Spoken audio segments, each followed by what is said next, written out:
Lent நாட்களிலும் முதல் நூற்றாண்டு கிறிஸ்தவர்கள் ஜெபத்தின் மூலம் நாம் கற்றுக்கொள்ளக்கூடிய பாடங்கள் என்கின்ற தலைப்பில் கர்த்தருடைய வார்த்தைகளை கேட்டு வருகிறோம்.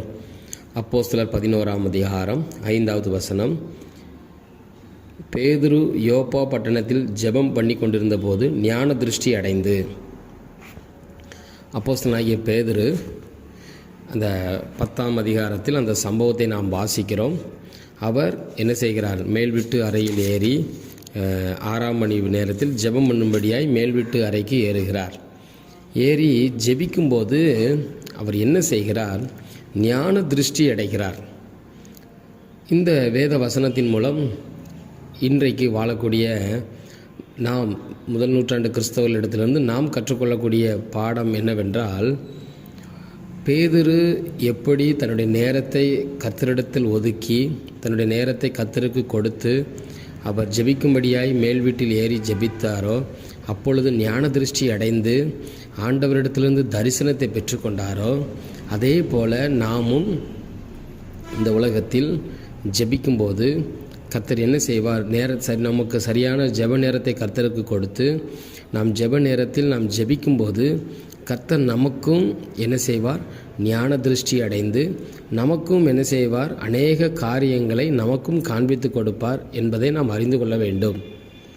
இன்றைக்கு ஜெபம் இல்லாததினால் இன்றைக்கு குடும்பங்களில் குழப்பங்கள், இன்றைக்கு சரியான ஜெபம் இல்லாததினால் அநேக பிரச்சனைகள் காணப்படுகிறது. ஆனால் நாம் நம்முடைய நேரத்தை மாத்திரம் நாம் ஆண்டவருக்கு கொடுக்கும் பொழுது, அந்த ஜெப நேரம் மாத்திரம் கர்த்தருக்கு உண்மையாய் நாம் கொடுக்கும்போது ஆண்டவர் என்ன செய்வார்? நமக்கு ஞான திருஷ்டி அடைந்து நம்முடைய வாழ்க்கையில் எதிர்காலங்களை நமக்கு காண்பித்து கொடுப்பார். எனக்கு ஒரு கிராமத்தில் உள்ள ஒரு தாயாரை பற்றி தெரியும். அந்த தாயார் எப்பொழுதும் ஜெபிக்கிறவர், அந்த கிராமத்தில் எப்பொழுதும் ஜெபித்து கொண்டே இருக்கிறவர். அவர்கள் அந்த கிராமத்தில் என்ன நடந்தாலும், அந்த கிராமத்தில் ஒருவர் மரிக்கப் போகிறார் என்றால் ஒரு நாளைக்கு முன்பு அந்த அம்மாவுக்கு அது வெளிப்படுத்தப்படும். இந்த கிராமத்தில் இவர்களை நான் எடுத்துக்கொள்ளப் போகிறேன் என்று சொல்லி, அப்பொழுது அந்த அம்மா போய் அவரிடத்தில் போய், உங்கள் வீட்டில் இந்த நபர் நாளைக்கு மரித்து விடுவார், அவர்கள் காரியங்களை ஒழுங்குபடுத்துங்கள் என்று சொல்லி பேசிவிட்டு அவர்கள் வருவார்கள். அதே போல் அந்த நபரும் அதே போல் இறந்து விடுவார். இப்படி அந்த கிராமத்திற்கே ஒரு ஒளி விளக்காக இருந்து அந்த கிராமத்தை கர்த்தரண்டை நடத்திய ஒரு அம்மா. காரணம் என்ன? அந்த அம்மா அந்த கிராமங்களில் நடக்க போகிற காரியங்களை முன்கூட்டியே அறிந்து கிராமத்திற்கு எச்சரிக்கை கொடுத்து அவர்களை சரியான பாதையில் அந்த அம்மா நடத்தினார்கள் என்று சொல்லி நான் கிராமத்தில் உள்ள ஒரு தாயாரை பற்றி நான் அறிந்தேன். காரணம் என்ன? அந்த தாயார் தன்னுடைய ஜெப நேரத்தை கர்த்தருக்கென்று கொடுத்ததினால், அந்த ஜெப நேரத்தை கர்த்தருக்கென்று கொடுத்ததினால் அவர்களுக்கு ஆண்டவர் என்ன செய்தார்? முன்கூட்டியே வெளிப்படுத்தினார்.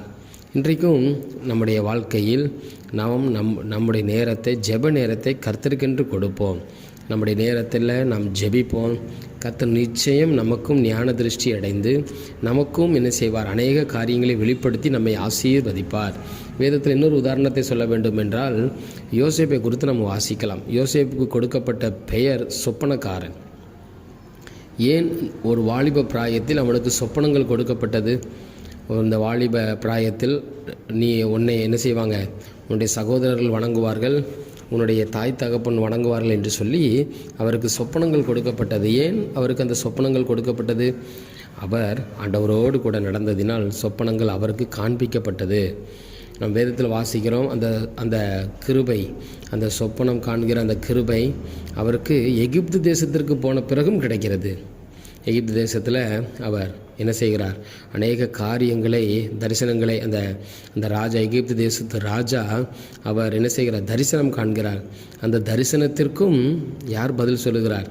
அந்த யோசேப்பு பதில் சொல்லுகிறார். அது மாத்திரமல்ல, அங்கே ஜெயிலில் கைதியாக இருக்கக்கூடிய 2 பேர் அவர்களும் சொப்பனம் காண்கிறார்கள்.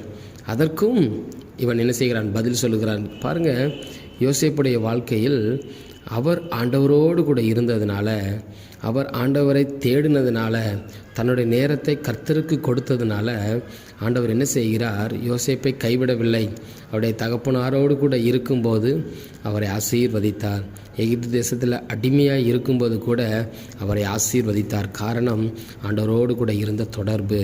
எனவே இந்த நாளிலும் அப்போஸ்தலர் 11ஆம் அதிகாரம் 5வது வசனத்திலிருந்து நாம் கற்றுக்கொள்ளக்கூடிய பாடம் என்னவென்றால், நம்முடைய ஜெப நேரத்தை கர்த்தருக்கு கொடுக்கும்போது அவர் நமக்கு தம்முடைய எதிர்காலத்தை நமக்கு காண்பித்து கொடுத்து, அடுத்து நடக்க போகிற காரியங்களை நமக்கு காண்பித்து கொடுத்து, நம்மை சரியான பாதையிலே நம்மை என்ன செய்வார்? நடத்துவார். எனவே முதல் நூற்றாண்டு கிறிஸ்தவர்கள் ஜெபித்தார்கள். கர்த்தர் அவர்களுக்கு எதிர்காலங்களை காண்பித்து கொடுத்து, அடுத்து என்ன நடக்கப் போகிறது என்பதை காண்பித்து கொடுத்து அவர்களை சரியான பாதையில் நடத்தினார். நாமும் நன்றாக ஜெபிக்கும்போது கர்த்தர் நமக்கும் நிச்சயமாக எதிர்காலங்களை காண்பித்து கொடுத்து நம்மையும் சரியான பாதையில் நம்மை நடத்துவார்.